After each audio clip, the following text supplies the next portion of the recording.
안녕하세요. 매일주와 함께 이정기 목사입니다. 안녕하세요. 이성미입니다. 목사님 요즘 우리 대한민국에서 예. 가장 최고의 이슈가 동성애, 동성애요. 차별금지법, 이 찬반 논쟁이 아주 치열하거든요. 그러니까요. 근데 이렇게 보면서 그 성소수자들을 나름대로 보호하겠다고 하는 사람들은 그 인권이라는 명분 하에서 그렇게 그렇죠. 행동하잖아요. 근데 사실 그 입장을 바꿔놓고 자기 자식이 동성애자라고 생각했을 때 어떻게 하겠느냐. 그렇죠. 우리가 예수님이라면 어떻게 하실까 이렇게 물으면서 그 삶의 방향을 좀 결정하는 것처럼 좀 그렇게 자문자답 한 번만 할 수 있어도 그쵸. 동성애가 얼마나 심각한 것인 줄 알 수 있을 텐데. 근데 사실 동성애는 그동안에 너무 감춰져 있었고요.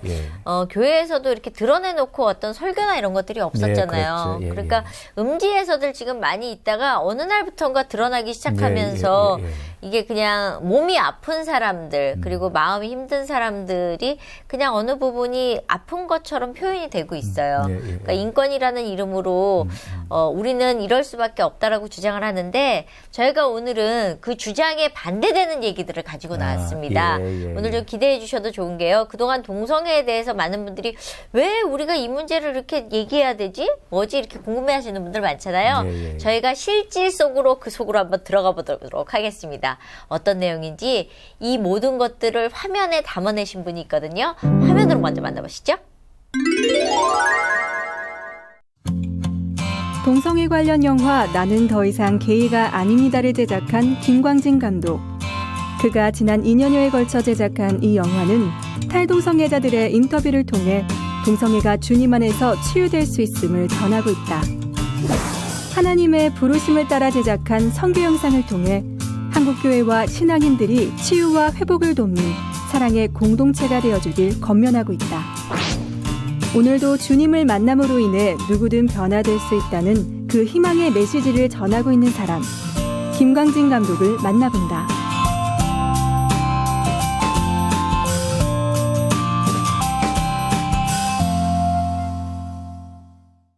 네, 요즘 굉장히 화제가 되고 있는 영화인데요. 다큐멘터리입니다. 나는 더 이상 게이가 아닙니다를 제작하신 김광진 감독님 어서 오세요. 안녕하세요. 안녕하세요. 네, 반갑습니다. 그 영화가 발표가 되면서 굉장히 많이 바쁘실 것 같은데. 네, 여기저기 불러주는 데가 있으면 몽땅 다니고 있습니다.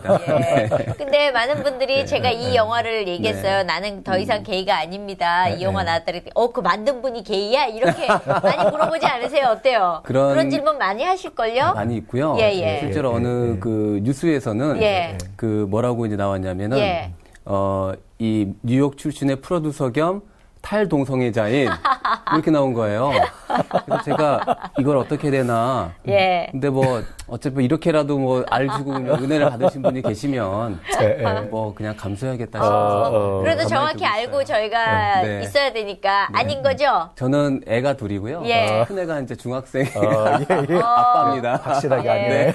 그러면 이제 또 그 질문 들어가야죠. 게이도 있지만 사실 바이도 있고요. 맞습니다. 또 레즈비언도 있잖아요. 우리가 이렇게 얘기해도 되는지 모르겠지만 방송에서. 괜찮습니다. 그런데 혹시라고 또 물어보시는 분 계시잖아요. 제가 어떤 일이 있었냐면 지난번 어떤 TV에서 인터뷰를 하는데 그 제목이 이제 떠 있잖아요. 나는 더 이상 게이가 아닙니다가 떠 있는 거예요. 근데 어떤 지인이 그거를 보고 저한테 연락이 왔어요. 그렇지. 충격이죠. 와서 설마 혹시나 그리고 하는 말이 다 이해한다. 그래서 제가 다 이해한다는 뭐야. 그래서 제가 그래서 뭐 그런 적도 있는데요. 뭐 또 이걸 하면서 어쩔 수 없이 받는 오해들이라서 오해도 있겠죠. 뭐 그렇긴 한데 괜찮습니다. 주로 어디 쪽 강연들을 많이 나가시나요? 지금 처음에는 제가 한 1월달, 2월달에는 제가 이제 주로 교회를 이제 많이 다녔고요. 교회 계몽. 지금은 이제 대학교. 이제 나 이제 뭐 군부대도 갔다 왔고요.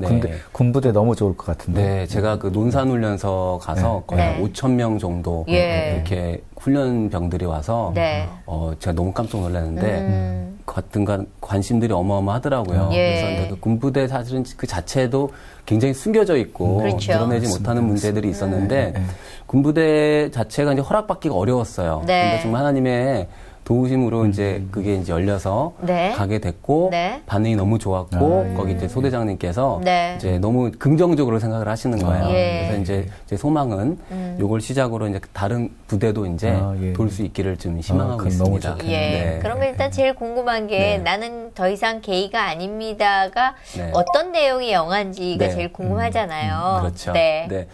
뭐 이 영화는 뭐 제목이 사실은 딱 모든 게 그냥 다 압축돼 그렇죠. 있잖아요. 예. 그래서 더 게이가 이제 게이였다가 게이를 탈출하시는 분들의 이제 그분들의 이제 이야기. 있는 그대로의 예. 그 삶에 있는 간증들이죠. 예. 그 어떻게 보면은 자기의 이제 고백이라고도 할 수도 있고 실토라고도 좀 할 수 네. 있는 부분들인데 예. 이분들이 큰 이제 마음의 어떤 결정을 하시고 네. 사실은 쉽지 않은 그런 일들이었잖아요. 자기 예. 자신의 얼굴 노출을 해서 한다는 네. 게. 근데 이분들이 정말 본인이 겪었던 동성애가 얼마나 아니었고 예. 얼마나 이게 정말 사실과는 다르게 고통스러운 일인지를 이제 남들에게 알리고 싶어서 네. 큰 결단을 하시고 이제 출연을 해주셨어요. 예.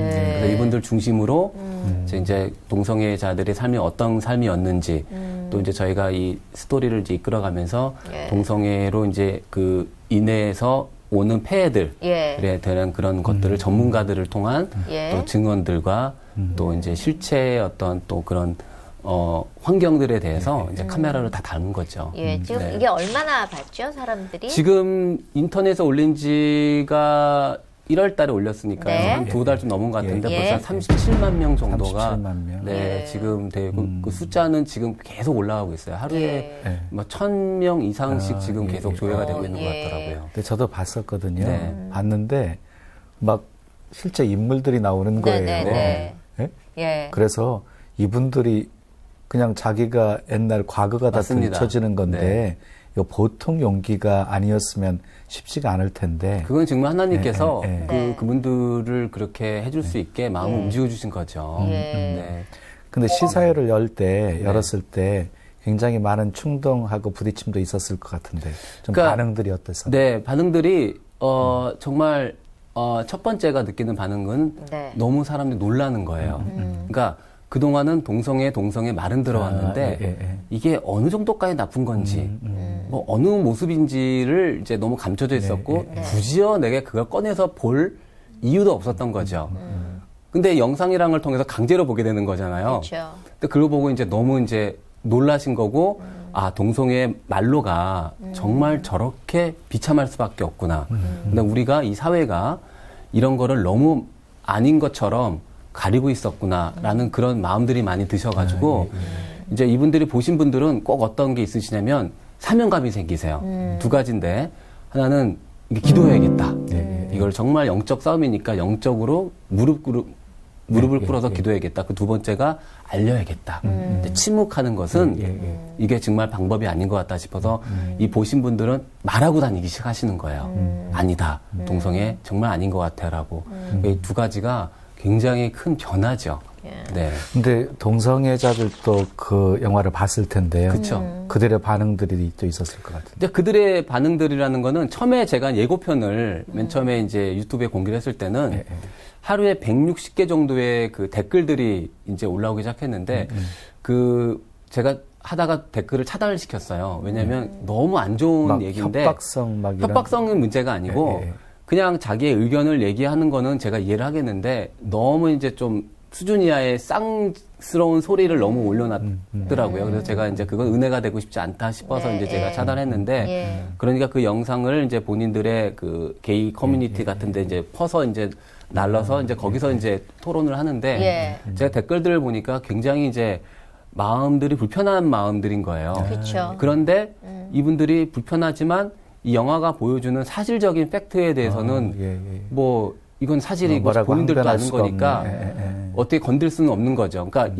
저희가 이제 보여줬던 어떤 인터뷰나 그런 사실들에 대해서 뭐 이렇게 딱딱 이제 찝어가면서 이건 아니야 이렇게 할 수가 없는 거죠. 그러니까 이제 불편하니까 불편한 진실을 보았고 그 세계에 살고 계신 분들이니까 거기에 대한 어떤 분노의 표출 좀 뭐 화가 남, 좀 이런 것들이 좀 대부분이었어요. 그런데 다른 공격 같은 것들은 없었고요? 물론 저를 이제 좀 비방을 하거나 이제 뭐 그런 분들은 좀 계셨는데요. 네. 그러니까 저는 사실은 이 일을 시작할 때 뭐 그런 게 두려웠으면 제가 뭐 이렇게 안 했죠. 예. 저는 사실은 예능 PD를 이제 오래 했던 사람이라서 이제 이런 거에 저의 이제 앞으로의 경력이나 이런 것들이 이제 걱정했으면 사실은 시작하지 못했을 텐데 그냥 저는 오히려 이런 반응들이나 이런 것들이 감사하고 이 영상이 주는 그 울림이 크구나. 만약에 동성애자들이나 옹호하신 분들이 이 내용이 저 정도면 괜찮아라고 얘기하는 게 더 문제인 거죠. 그래서 차라리 저렇게 아주 반대를 하는 분도 계시고 또 이제 이걸 보시고 또 은혜를 받으셔서 동성애를 실제로 이제 끊어야겠다고 상담을 오시는 분도 계시기 때문에 저는 굉장히 좀 은혜 가운데 만들어진 거라서 확신이 있습니다. 네. 그래도 하나님이 준비하신 기간도 있었고 절묘하게 가장 필요한 순간에 영화가 나왔어요. 저는 사실은 그 기간이 왜 참 길었지만 지금 감사하냐면 제가 이 영화를 만약에 처음에부터 그냥 잘 돼서 다큐를 만들었다면 아마 저의 메시지는 이 동성애를 그냥 정죄하고 혐오하는 데 끝났을 거예요. 근데 제가 이 깊은 한 거의 2년이란 시간 동안 많이 좌절하고 너무 안 되니까 섭외도 안 되고 막 중간에 이상한 일도 많이 벌어지고 하니까 그 안에 제 마음이 너무 상하지만 한동안 제가 동성애자들이 막 미워지더라고요. 너무 섭외가 안 되고 도와주시기로 하셨던 분들이 또 중간에 뭐 말을 바꾸고 막 이런 경우가 많아서. 근데 그거를 통해서 어떤 마음을 주셨냐면 하나님이 제가 이분들의 그런 이 성품이나 환경이나 이런 걸 깊이 이해하는 단계까지 들어가게 된 거예요. 그러니까 전에는 제가 이성애자의 입장에서 동성애를 바라보는, 그러니까 위에서 아래로 내려보는 시각이었거든요. 그러니까 이 사람들을 좀 가리켜야겠구나. 이 사람들을 좀 선도해야겠구나. 이제 그런 마음이 사실은 많이 있었어요. 나는 이성애자니까. 나는 이 사람보다 조금 덜 죄인인 것 같으니까. 근데 그 많은 실패 가운데서 어떤 게 있었냐면 제 자신을 돌아보니까 제가 이분들하고 다를 게 없더라고요. 그 죄라는 그 면에서는 똑같더라고요. 그래서 제가 같은 죄인의 입장에서 내려가기 시작했어요. 내려가고 실제로 제가 이제 그 랩 장면에 제가 이제 출연을 해요. 저는 뭐 제 얼굴을 이제 보여주려고 한 게 아니고 그 의도는 감독으로서 이분들을 직접 만나고 이분들의 이야기를 경청하는 모습을 좀 제가 보이고 싶더라고요. 그 현장에 있었다. 그러니까 제가 멀리서 바라봐서 멀리서 그냥 이 사람들을 이렇게 판단하는 것이 아니고 같이 있어보고 해보니까 그러니까 이 안에서 그분들이 스스로도 알고 있는 것이 굉장히 잘못된 거라는 걸 알게 됐고 그러니까 모든 게 이제 이 동성애라는 게 이 거짓과 음란이잖아요. 이걸로 똘똘 뭉쳐있기 때문에 이 실타래가 굉장히 뭐 복잡하더라고요. 하나하나 풀어야 되는 거죠. 하나하나 풀어. 그래서 제가 이제 어떻게 생각했냐면 가위로 그냥 잘라버리겠구나. 그래서 끝까지 보여줘야겠구나. 이거를 풀려고 보니까 너무 복잡한 거예요. 이 뭐 역사부터 과학적, 의학적, 이게 뭐 어떻게 손을 대지 못하겠다는 거예요. 그런데 딱 하다가 뭐가 있었냐면 이분들의 말로를 보여주면 이분들이 지금은 젊어서 막 행복한 것 같고 즐거워하는 것 같지만 이분들의 지금 나이가 20살이면 20년, 30년 후의 모습이 어떨까? 그 모습을 땡겨서 봤을 경우에는 달라지지 않을까? 그래서 말씀하신 것처럼 실타래를 푸는 게 아니고 가위로 가운데를 딱 잘라 보니까 그 안에는 이분들이 주장하는 거와 달리 너무나도 아픈 그 말로가 있었고 비참한 말로가 있더라고요. 그것만 보여주는 것 자체가 굉장히 큰 계몽이고 사실의 실체에 가까이 가는 것을 제가 알게 되었습니다. 우리나라 동성애자 수는 어느 정도 되나요? 지금 얼추 계산이 지금 이제 추측인데 보통 국가의 1%에서 1.5%를 이렇게 잡더라고요. 그래서 여러 가지 우리나라의 경향적인 거를 이제 추산해 본 결과 지금 한 40에서 한 50만 정도가 있지 않을까 지금 추측을 하고 있습니다. 자, 그러면은 저희가 궁금해 하시는 분들이 좀 많으실 것 같아서 영상을 준비했거든요. 함께 보시죠. 그냥 빠져 들어가는 거예요, 그냥. 무슨 블랙홀 같아요. 그냥 막 깊이 빠져 들어가는데 나오고 싶다고 내 손을 누군가 잡아주면 빠져나올 것 같은데 난 여자를 싫어한다. 난 남자를 좋아한다. 그랬더니 그 어머니 얼굴이 하얗게 질렸어요. 자살하셨어요. 자살하셨다고요? 찜질방 가서 자고 남자와 관계 매일 하고 그러면서도 정욕이 채워지지 않는 빠져나오지 선교사님. 이게 너무 많이 가요. 저는 절대 다시 돌아가고 싶지는 않아요. 네가 예수님 사랑하면 절대 그렇게 할 수 없어. 목사님이시네요. 하는 그 정제가 그 아까 그 선교사를 이제 인도한 저분이 이제 예배 가운데 예수님을 만났죠. 이분들이 탈동을 하면 반드시 이 사역을 해요. 너무 심각한 걸 알고 있어요. 이제 애널 섹스를 하잖아요. 그 성관계 못 있는 거죠. 네, 중독이 어떻게 해야 되지? 어떻게 해야 되지? 그러다가 세월은 가고, 난 그냥 영원히 이쪽에서 살아야 되는 한문 성도가 굉장히 변태적인 체감을 준대요. 건드리면 건드릴수록 더욱더 강해질 수밖에 없습니다. 이건 이제 동성애자들이 거리로 나온 거죠. 작년 키웠죠. The double lives. Tell everybody that gay is great and all that, but yet they have this other life that they don't tell and they don't hidden. 숨겨놓은 부상. 저희 병원에 오셨던 분들은요, 제가 뵈니까 동성애자들한테 버림받은 동성애자들 버림받아요. 남성 간의 한문 성행위를 하다가 에이즈에 감염이 되고 몸이 완전히 망가지니까 그럼 어떡하겠어요? 누가 거들떠보냐고요. 2013년에 우리나라에 1000명 이상의 신규 에이즈 환자가 발생을 했거든요. 에이즈 환자가 100%가 우리나라는 거의 100%예요. 아, 그래요? 단 한 건도 다른 얘기가 없어요. 동성애자가 버린 동성애자가 되면요, 끝이 더구만요, 그에게는. 이분은 무슨 동성애 트랜스젠더시죠, 이분은? 네, 여자 호르몬을 맞아서 신체는 여자 같아요. 근데 성기는 그대로 있고. 그러니까 제가 이걸 잡을 때 이분의 신음 소리가 날로더라고요. 그래서 신음 소리를 끝까지 집어넣은 거예요. 사람들이 이걸 보고 너무 가슴 아파했어요. 이 소리를 듣고. 네. 사실 저는 영화를 봤거든요. 영화를 보면서 일반적인 동성애 영화들을 아름답게들 맞습니다. 표현을 하잖아요. 그러니까 이제는 동성애 어떤 영화가 나오면 저는 애들하고 안 보게 되더라고요. 맞아요. 그러니까 반대편 영화들은 사실 많이 없었어요.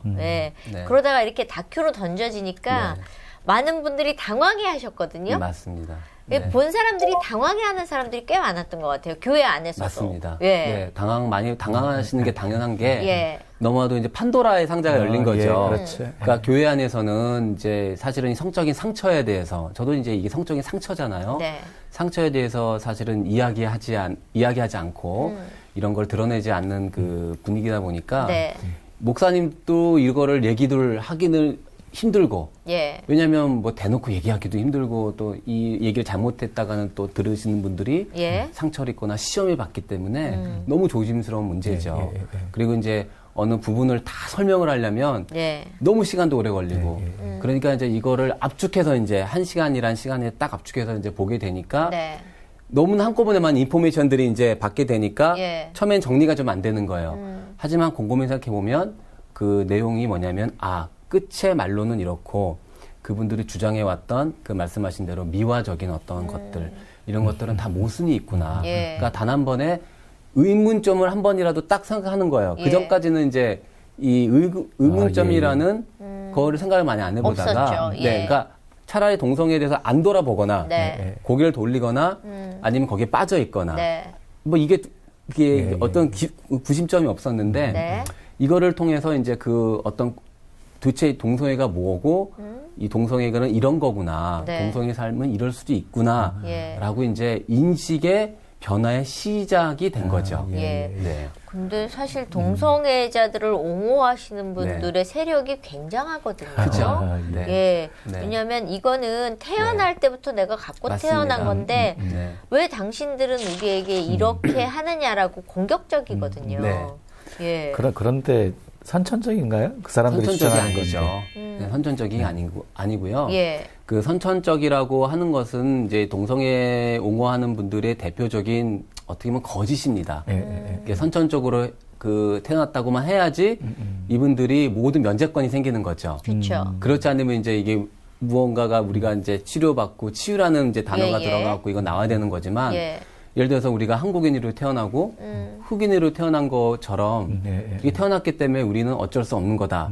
이런 주장을 이제 하는 거고 여러 가지 이제 과학적, 의학적 논문들이 이제 발표가 되지만 이 논문들이 사실은 대부분이 이제 다 그 거짓 논문들이 많았어요. 그리고 지난 20년 동안 이 유전적인 그 동성애의 어떤 탄생 이런 거에 대해서 엄청나게 이제 그 리서치를 했지만 단 한 건의 유전자도 찾지를 못했습니다. 그래요. 네. 그리고 이분들이 말하는 거는 자기네들의 어떠한 주장일 뿐이고 그 반박에 대한 연구가 그 항상 벌어지고 아니게 밝혀져요. 근데 밝혀진 거는 박스에 조그맣게 나오고 그렇죠. 이제 그 크게 이제 뭐가 이제 그 처음에 이슈가 된 것들은 크게. 대문짝만하게 나와서 그렇죠. 이게 사이언스라든가 뭐 의학 잡지에 실리게 되고 그것들을 이제 언론에서 받아서 막 퍼뜨리고 밝혀져도 그 대문짝 많은 것만 남아 있는 거예요.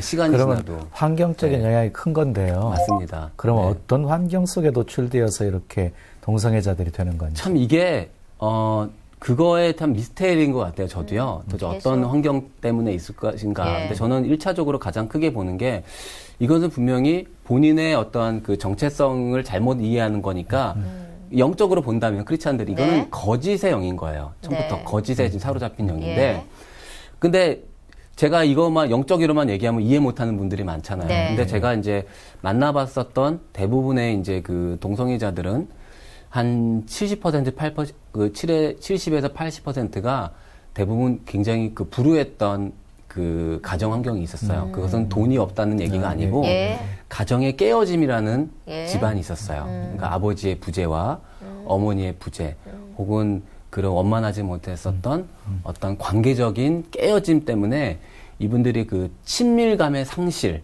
그 다음에 거절감의 상실 이런 것들이 굉장히 응어리가 져있 있었고 그래서 그것들이 어떠한 시기에 좀 뭐 발산이 되다 보니까 그것들을 동성인으로부터 그 자기가 아버지도 받지 못했던 부재의 사랑을 확인받고 싶어하는 그 성향으로 나타날 수도 있고 그 다음에 어떤 분들은 어릴 적에 굉장히 안 좋은 성 경험을 한 거예요.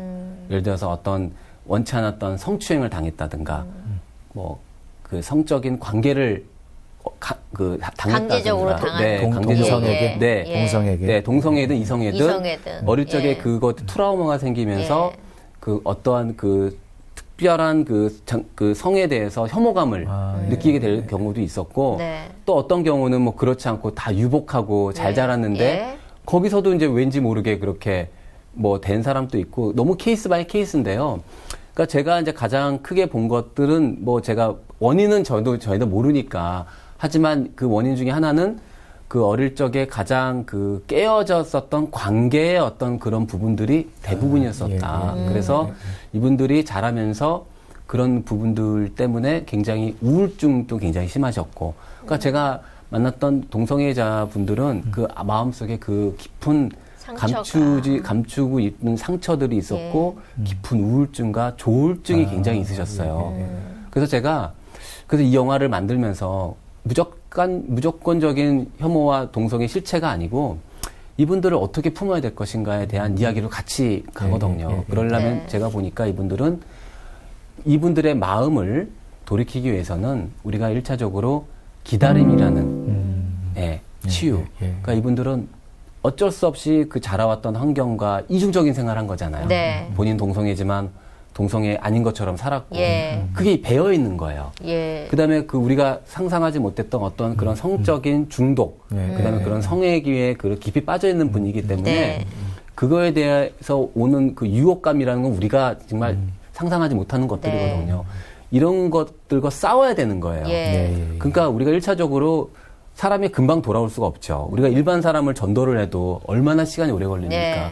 근데 이분들은 바로 그 자기의 그 성 정체성에 대해 싸워야 되고 본인의 갖고 있던 성 중독과 싸워야 되고 여러 가지 마음의 우울과 조울증 이런 것도 싸워야 되니까 원수가 가만히 두질 않는 거예요. 끊임없이 잡아당기는 거죠. 그래서 이분들은 1차적으로 이분들은 오래 기다려 줘야 되는 그런 우리의 그 인내심이 필요하고 그다음에 이분들이 왔을 때 좀 우리가 이분들이 힘들었을 때 우리 어깨를 좀 빌려줄 수 있는 그런 환경이 돼야 되지 않을까. 그러니까 저는 그 동성애자들이나 뭐 이성애자들이나 저는 똑같이 죄인이라고 저는 생각이 들고요. 그러니까 제가 이분들을 그 특별히 제가 뭐 아니야 이분들이 갖고 있는 죄는 정말 지적을 해야죠. 왜냐하면 우리가 그 모든 진리 위에 사랑이 있어야 되잖아요. 그러니까 그 사랑하기 때문에 진실을 얘기를 해줘야 되고 그 안에 우리가 품어줘야 되는 건데 그러다 보니까 동성애에 대해서 얘기를 해줘야 되죠. 아프지만 이분들이 힘들어할 거 알고 반항할 거 알고 하지만 알려줘야죠. 왜냐하면 그냥 두면 이분들은 그 끝없는 끝이 어딘지 알고 결국은 망하는 거잖아요. 하지만 이분들이 정말 돌아오고 싶어 할 때 주위를 돌아보니까 아무도 없는 거예요.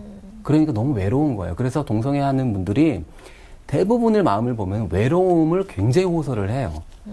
그리고 이 생활의 습관들이 이미 그렇게 이중적인 생활을 하는 게 익숙해져 있기 때문에 누구한테 말을 터놓고 못하는 거죠. 말 잘못했다가 이게 소문이 나면 안 되니까. 그러니까 그 마음의 응어리들이 계속 쌓여 있는 거고 자기의 행동을 점점점 더 합리화시키다 보니까 점점 자기는 점점 더 이중적인 생활을 하게 되고 예수님을 알지만 예수님을 아는 거와 자기 죄는 다른 거예요.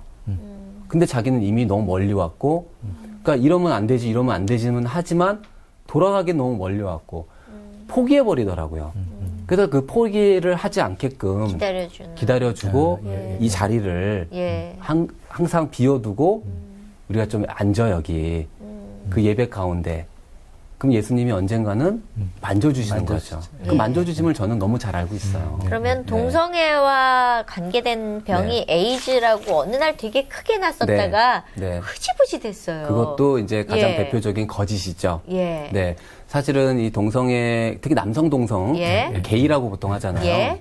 이 남성 동성애자가 가장 큰 문제가 뭐냐면 이 남성 간의 학문 성관계로 인해서 오는 에이즈 질병 감염 이거든요. 그 몇 프로라고 생각하세요? 거의 지금 미국 같은 경우에는 13에서 24세, 13세에서 24살까지의 신규 에이즈 감염 경로를 보니까 94% 정도가 남성 간의 학문 성관계였어요.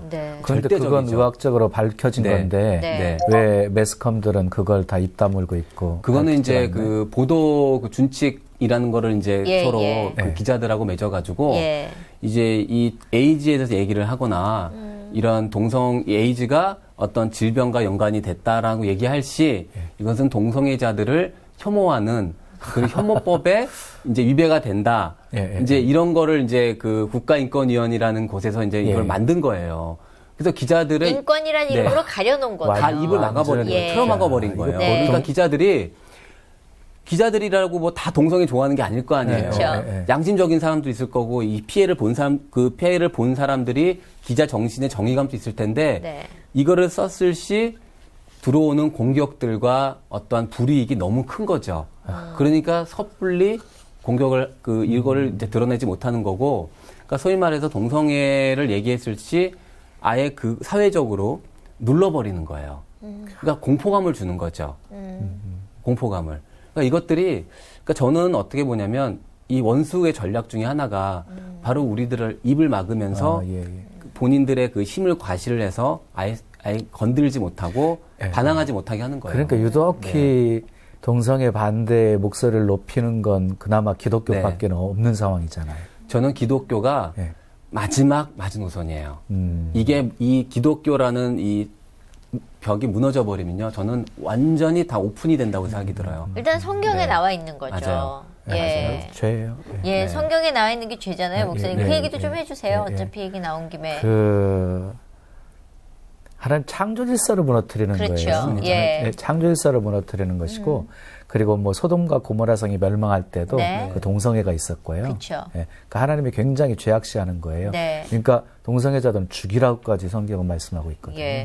근데 저희는 사실 이제 어른이 됐으니까 안다 하지만 다음 세대 아이들, 청소년이나 이제 대학 다니는 아이들이 지금 이 동성애가 너무 그냥 이렇게 그냥 어떤 그 거리감이나 예, 이런 게 없이 그냥 친근하게 되고 맞습니다. 굉장히 부드럽게 다가왔거든요. 네. 그들에게는 어떻게 해야 되는지. 그 이유 중에 하나가 예. 그 원수의 전략 중에 하나가 예. 바로 이 문화예술을 통한 그 공격적인 전략이에요. 예. 그러니까 미국에서도 이 동성애가 예. 어떻게 이제 이 대중한테 퍼지기 시작하냐면 할리우드에서 네. 코미디 영화를 통해서 들어오기 시작했어요.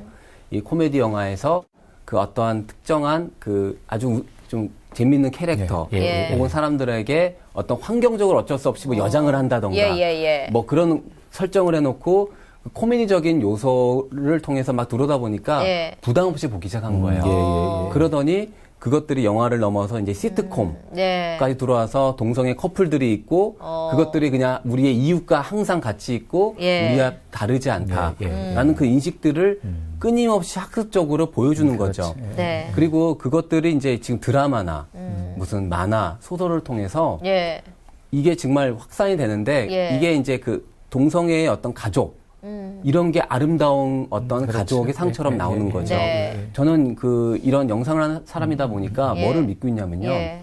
드라마, 동성애 드라마 때문에 아이들이 동성애자 될 수 있다고 저는 믿어요. 그렇죠. 왜냐하면 아이들은 아직까지 이런 그 정확한 사고 분별력이 개발이 안 됐기 때문에 그런 거를 보다 보면은 환상을 갖게 되고 쉽게 말씀하신 것처럼 친근감을 느끼게 되면 이 인식의 변화가 굉장히 무서운 거거든요. 그게 딱 세팅이 돼버리는 거예요.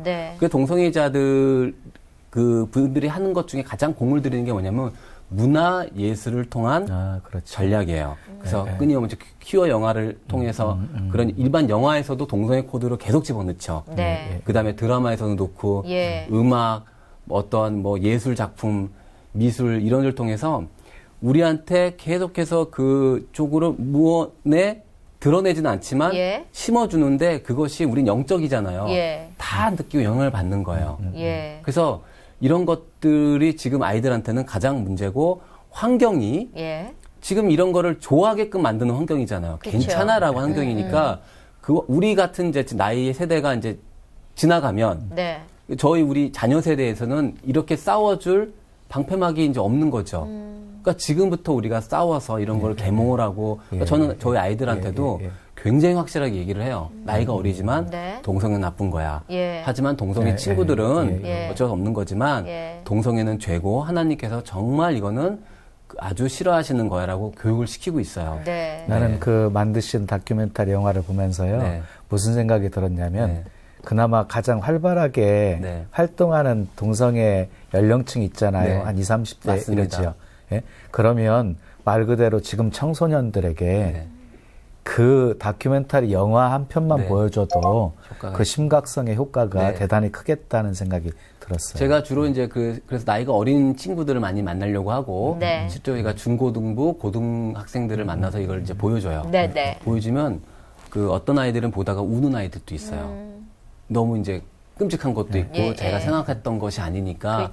근데 그 나이 때 이걸 보는 게 효과가 있냐면 동성애는 나쁜 거야. 사실이 저게 우리가 보는 거랑 달러라고만 딱 각인이 되면 커서 무서워서 못해요. 맞습니다. 그러니까 우리가 어릴 적에 저 어릴 적에 무슨 얘기 들었는데 노래하고 있어. 그 노래를 맨날 불렀던 게 자살하면 지옥 간다. 이 얘기 들었잖아요. 근데 그게 진짜 커서 효과가 있어요. 막 힘든 일 있어갖고 막 죽고 싶은 생각이 들더라도 죽으면 지옥 가. 이 마음이 딱 들은 것처럼 어릴 적부터 확실하게 각인을 시켜놓으면 그것이 아이들한테 커서 반드시 어떠한 그 악의 유혹이 왔을 때 그거를 지켜줄 수 있는 방패막이 될 수 있습니다. 지금 한국 사회에서 가장 논란이 되는 게 차별금지법이잖아요. 맞아요. 그게 만약에 통과됐을 경우에 따라오게 되어지는 어떤 문제점들을 좀 얘기 좀 해주시죠. 문제점들은 이제 기본적으로 교회가 갈림길에 서게 되는 거죠.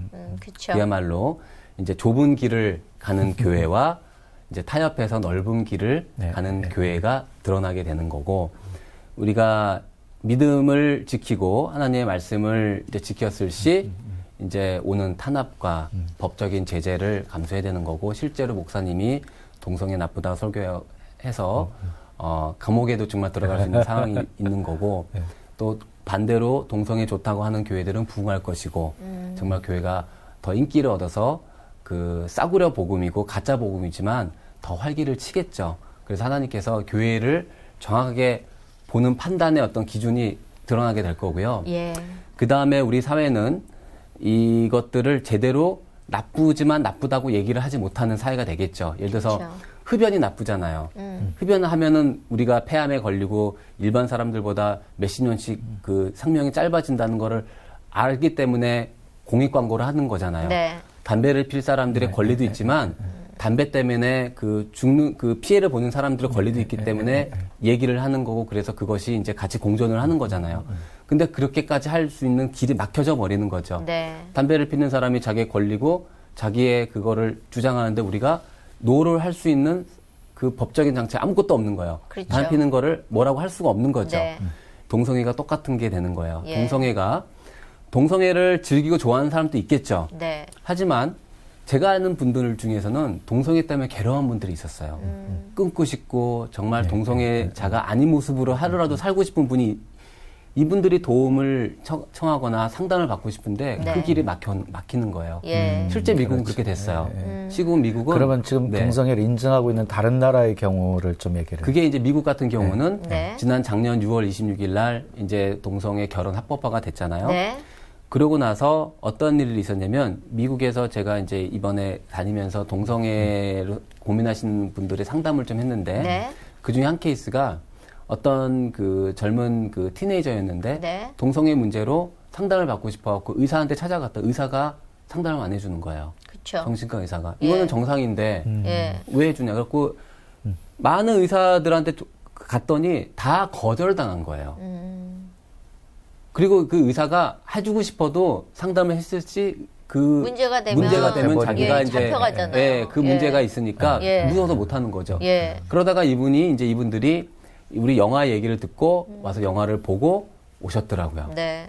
그러니까 동성애 때문에 도움을 받고 싶어도 받을 수 있는 심지어 상담을 받을 수 있는 길조차 열리지 않는 거예요. 그러니까 결국은 동성애자들을 위해서 차별금지법을 통과시키려고 그러는데 결국 그들은 그 가운데서 더 이상 헤어나올 수 없게끔 만들어버리는 환경을 그렇게 만들어버리고 소위 말해 세팅을 해버리는 거죠. 그래서 도움 받고 싶어도 어디 가고 상담 받을 데도 없고 만약에 하게 되면 우리가 정말 옛날에 그 믿음의 그 선지자처럼 그 성도들처럼 지하에 들어가서 그래야 되는 몰래 정말 몰래서 해야 되는 상황도 있을 수 있는 감옥 갈 각오하고 해야 되고만. 그러면 우리 교회가 해야 될 일이 분명히 있을 거 아니에요? 어떤 일들을 좀 하면 좋을까요? 교회는 저는 이제 이 영화를 만들면 세 가지 관점에서 이제 만들게 되었는데 첫 번째는 제가 동성애자들이 교회에 너무 많이 있다는 걸 알게 됐어요. 이분들이 드러내지 않고 말하지 않았기 때문에 모르는 것 뿐이고, 목사님들은 동성애자 없는 줄 알아요. 너무 겉으로 드러나지 않으니까요. 그리고, 우리 교회는 동성애자 없어. 다행이라고 생각하시는 분들도 있어요. 근데 절대 아니고요. 100명 중에 1명이라고 통계가 있어요. 어디든지 있는 거예요. 그 다음에 이분들한테 좀 정확한 실체를 알려줘야 되잖아요. 그러니까 교회에서 해야 될 일은 동성애에 대해서 이게 계속해서 죄임을 하지만 하나님께서 죄지만 회개하면 용서받을 수 있는 죄야. 하지만 죄를 인정을 해야 될 거 아니에요. 그래서 동성애에 대해서 끊임없이 외치셔야 되죠. 이건 아니라고. 그 다음에 이분들이 실제로 도움을 요구했을 때 어떻게 할 것인가. 그러니까 지금의 현실은 뭐냐면 동성애자들이 목사님한테 가서 목사님 혹은 집사님 나 동성애자인데 문제 있어요. 도움 좀 해주세요. 그러면 이분들이 보통 이렇게 하시죠. 이렇게. 뒤로 멈칫하시죠. 그리고 주위를 둘러봅니다. 야, 너 그러면 안 돼. 반응들이 보통 이래요. 그러니까 이분들이 마음에 거절감이 있고 수치감이 생기는 거예요. 그러니까 이런 부분에 대해서 우리가 준비가 되지 않으니까. 왜냐면 모르니까. 그래서 이분들이 왔을 때 우리가 성경적으로 어떻게 이분들을 상담을 해줘야 될 것이고 이분들 우리가 품어줘야 할 것인지 우리가 정말 나름대로 정말 그런 노하우가 있어야 될 것 같고요. 그 다음에 이 동성애자들은 동성애를 너무 모르더라고요. 오히려 왜냐하면 이 세상은 동성애에 대해서 너무 많이 이런 사실들과 이런 통계들을 왜곡하고 축소하고 삭제를 하니까 그러니까 저는 동성애자들이 오히려 동성애의 알 권리를 박탈당한 거라고 저는 생각하고 있어요. 우리보다도 몰라요. 더 할 권리, 그 커뮤니티에 딱 살다 보니까 다 통제된 곳에서 눈 가리고 귀 막고 살다 보니까 모르는 거예요. 네. 그러면 지금 교회가 할 건 뭐냐면 교회는 절대 침묵하면 안 된다는 거예요. 교회가 침묵하면 그나마 그 아주 조그맣게 있던 소망도 사라져 버리는 거예요. 네. 교회가 침묵하는 거는 저는 어떤 마음까지 드냐면 이 끝을 알고도 침묵하는 건 이건 죄일 수 있겠다는 생각이 드는 거예요. 이분들이 아파하고 듣기 싫어한다고 죄를 죄라고 얘기하지 못하는 건 이분들을 사랑하는 게 아니고 내버려 방치하는 거거든요. 그래서 교회는 항상 그 진리를 외쳐야 되고 하지만 진리 안에 드러났을 시 우리가 이분들을 품어주고 어떻게 할 것인가. 네, 품어주고 진리 안에 사랑을 완성해야 되는 거죠. 그 안에는 기다림이라는 인내심이 있어야 되는 거고요. 예. 네.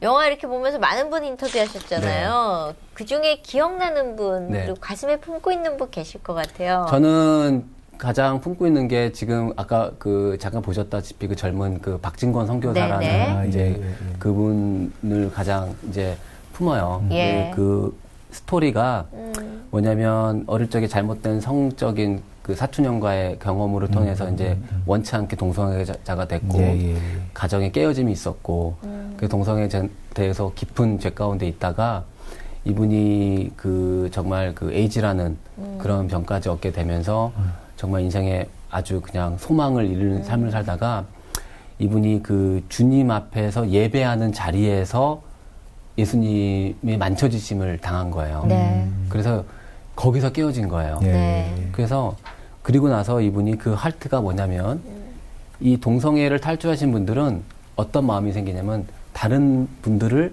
도와주고 싶어하는 마음들이 자동으로 생기나 봐요. 그래서 지금 그 조용하게 뒤에서 그 동성애로 고민하고 있는 분들을 지금 상담하고 도와주는 섬기고 있는 거를 아무도 모르게 해요.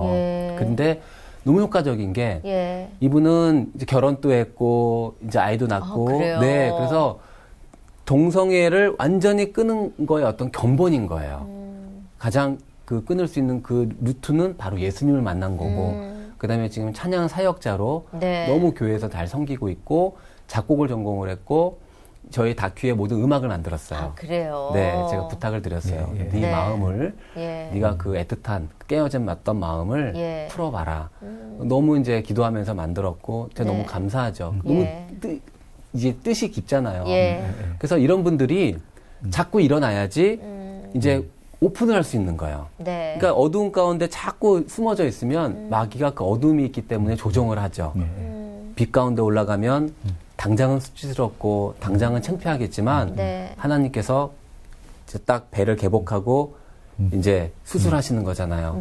수술해야 살잖아요. 그래서 그 이런 젊은 친구들이 하나님을 그냥 만나 제대로 만나서 정말 동성애를 끄는 기적을 체험한 사람들이 그 받은 은혜를 흘려서 보내야지 살아나더라고요. 그래서 정말 기도하고 있어요. 더 큰일 할 수 있도록. 그 1호 트랜스젠더이셨던 그분은 예수를 믿으시는 지금 이제 그 느즈마키 믿으셨죠. 아, 그래요? 믿으시고 지금 건강이 이제 안 좋으신 걸로 알고 있고 아마 이제 뭐 얼마나 사실지는 지금 모르시는 지금 아마 집에 계시다가 요양병원으로 옮기신 걸로 알고 있어요. 이제 악화가 돼서 이분 같은 경우도 이제 어떻게 보면 원조잖아요. 거의 1호니까 이 원조의 말로인 거예요, 이게. 그러니까요. 거의 어떻게 보면 이제 그분이 동성애에게는 그 데모인 거죠. 그렇죠. 그 데모 대분과 격인데 오리지널의 말로가 이런 거니까 다른 분들도 다르지 않은 거예요. 그리고 혹시 그 동성애자들이 그 영화를 보고 도움을 요청해 오는 경우도 있었습니다. 네, 실제로 있었어요. 그 미국에서 있었는데요. 한국도 이제 저희가 이걸 보고 그 염한삼 원장님 이나 박진권 선교사한테 연락이 가요. 연락이 가서 이제 실제로 찾아오는 경우가 좀 생기고 있고, 그 다음에 미국에서는 그 저희가 영문 자막을 넣었잖아요. 그 완전히 한국말을 못하는 그 이사의 아이가 그 어릴 적부터 심각한 동성애 문제가 있었어요. 근데 암만 교회에서 기도하고 상담해도 좋아지지가 않는 경우였는데 이 영화를 보고 나서 너무 놀란 거예요. 그래서 이 아이가 찾아왔어요. 그 동성애 이렇게 무서운지 몰랐다. 동성애 나 이제 끊을래요. 그래서 이제 지금 그 그 유스 패스터라 그러죠. 네. 그 중고등부 그 선생님한테 예. 지금 기도받고 사역받고 있어요. 아, 그래요. 네. 근데 사실 이제 이런 동성애자들을 보면서 느끼는 게 또 다르셨을 것 같은데 꼭 전하고 싶었던 메시지가 있으셨을 거 아니에요. 그러니까 만드셨을 거 아니에요. 그게 뭔지. 그 말은 뭐냐면 끊임없이 일어나라. 계속해서 일어나라. 정말 그 뭐 포기하지 말고 죽는다는 정말 그런 생각하지 말고 그 죄지면 죄 진 그 모습 그대로 하나님께 나오면 하나님께서는 약속해 주셨어요. 너희의 죄가 주홍같이 붉을지라도 양털과 같이 시게 된다고 말씀하셨거든요. 이 말 정말 저는 믿고 그 다음에 예수님은 저는 항상 그 약한 자를 쓰시잖아요. 네. 그 저는 동성애자들이 어떤 모습을 봤냐면 제가 만난 동성애자들은 너무 탤런트가 있고 예술적이고 남다른 감각들이 있는데 제가 어떤 마음이 이분들은 원수가 너무 질투해서 어릴 적부터 그냥 뺏어간 거라고 저는 생각이 드는 거예요. 그 재능들을. 맞아요. 그래서 이분들이 하나님을 다시 만났을 때 찾아오는 거잖아요. 그 사람만 찾아오는 게 아니고 하나님이 그 사람을 통해서 이루려는 그 막 놀라운 계획들까지 찾아오는 거예요. 그래서 저는 그러려면 희생에 어떤 우리가 치러야 될 희생이 있어요. 그냥 가만히 제가 있는다고 변화가 되는 게 아니고 그분들이 치러야 될 희생은 뭐냐면 자기가 끊임없이 싸워야 되는 거예요. 아마 이거는 그분들이 죽을 때까지 싸워야 될 라이프 전이라고 하거든요. 그런 여정일지도 몰라요. 하지만 그 여정을 통해서 하나님은 계속해서 다듬어 가실 거고 하나님은 약한 자를 들어 쓰시잖아요. 네. 제가 그랬잖아요. 저는 누가 봐도 약한 자지만 하나님께서 그 약한 자를 들어서 정말 쓰시는 것처럼 약한 자, 가장 깨어지기 쉬운 자를 하나님께서는 존귀하게 여기시기 때문에 이분들은 그런 여건이 너무 잘 되어 있는 거죠. 하나님이 잘 쓰실 수 있는. 왜냐면 하나님밖에 의지할 수가 없잖아요. 자기 의지로 안 되잖아요. 이건 정말 기적을 체험해야 되는데 그 기적을 체험할 수 있는 분들이 바로 이분들이에요. 뭐 얘기 듣다 보니까 감독님의 보석 상자는 어마어마하고 보물창고에 뭐가 많이 들어있을 것 같은데. 전혀 아닙니다. 가장 귀한 보물은 뭐예요? 저는요, 보물이라고 하는 것보다 저는 그냥 제 주제를 아는 것 같아요. 제 주제가 어디 가갖고도 스펙 없고 어디 가갖고도 제가 내세울 게 없고 정말 보여드릴 거 없기 때문에 그 제 주제를 알기 때문에 주님밖에는 바라볼 수 없더라고요. 내가 이만큼 갖고 있어서 난 이런 사람이야 할 수 있는 주제가 아니거든요. 그래서 그 주제를 정말 네 자신을 알라가 소크라테스 말하는 것처럼 제 주제를 보니까 저는 하나님 백이 없으면 정말 아무것도 할 수 없어요. 정말 매일매일 절망감. 내 매일매일의 절망감이 하나님을 바라볼 수밖에 없는 그게 하나님께 쓰임받는 비밀을 알고 계시네. 나를 아는 것이 가장 중요한 비밀인데 그 비밀을 알고 계시는 거잖아요. 그러면 다른 작품 뭐 또 준비하고 계시는 거 있으세요? 그게 지금 이제 이 동성애를 사실은 이번만 제가 하고 끝내려고 그랬어요. 너무 힘들어서. 근데 제가 이번에 다니면서 어떤 마음이 들었냐면 이 동성애자들은 타고나는 것이 아니고 만들어지는 것이다 라는 그런 깨달음이 있고 그런 거를 보게 된 다음에 제가 이 만들어지는 동성애에 대해서 이야기를 좀 하고 싶더라고요. 그래서 그 동성애자들의 원인이 뭔가를 자꾸 봤더니 아까 말씀드린 것처럼 깨어진 가정. 바로 회복되지 못한 아픔이 너무나도 하나님의 그 천국이 있어야 되는 가정이 지옥인 거예요. 그런 지옥 가운데 있었던 가정에서 맺어진 잘못된 열매 중에 하나가 동성애의 열매일 수 있겠더라고요. 그 안에서는 너무 다른 열매들이 있겠죠. 중독이라든가 뭐 잘못 어그러짐이라든가 여러 가지 열매가 있겠지만 그 열매들을 다 할 수 없고 그 중에 하나. 그래서 이 아이들이 지금 어떻게 동성애가 되어져 가고 있고 우리 환경이 그러니까 그거를 지켜줄 것은 바로 우리 아이들 세대, 우리 다음 세대를 지키는 건데 가장 좋은 동성애 예방은 지금 아이들 때부터 예방을 하는 거예요. 그러면 가장 큰 거는 아이들이 그 가장 베이스가 되는 가정을 회복하는 거더라고요. 원수가 밟지 못하게 하나님 앞에서 우리가 일어설 수 있게. 그래서 제가 그 가정에 대한 주제로 지금 이제 계획하고 있는데 아직 사실은 갈 길도 멀고 어디서부터 해야 될지도 모르고 그냥 기도만 또 인도하시겠죠 뭐. 우리 감독님 하나님께 쓰는 편지 써오셨지요? 네. 좀 직접 들려주시죠. 사실은 쓰라고 썼는데 쓰고 나니까 너무 후회되는 거예요. 아 이거 창피하기도 하고. 많은 분들이 그러시는데 읽으면 감동이 있습니다. 하면 음악도 깔아주고 하는데. 그럼요. 네. 부탁드립니다. 네. 읽겠습니다. 하나님께 쓰는 편지.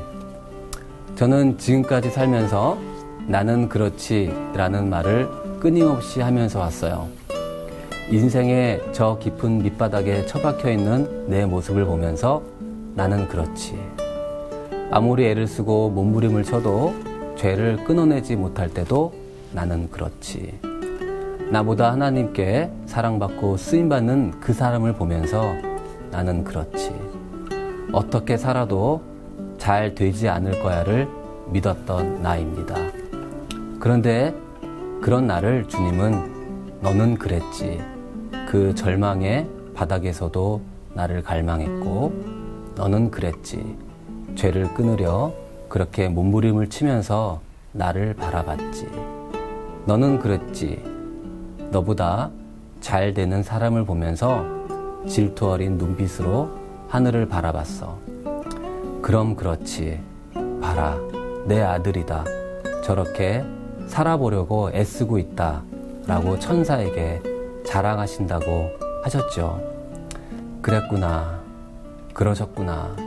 주님, 제게 주어진 사명의 에너지를 다 흘려보내고 하늘에서 허락된 인생의 모래시간의 마지막 한 알이 다 떨어졌을 때 바로 주님이 사시는 그곳에서 만나요.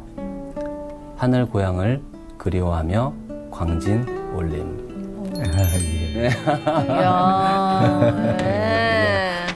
부끄럽습니다. 하늘 올라가시면 너 그때 나한테 편지 썼었지? 잘 썼어 그러실 것 같아요. 감동입니다.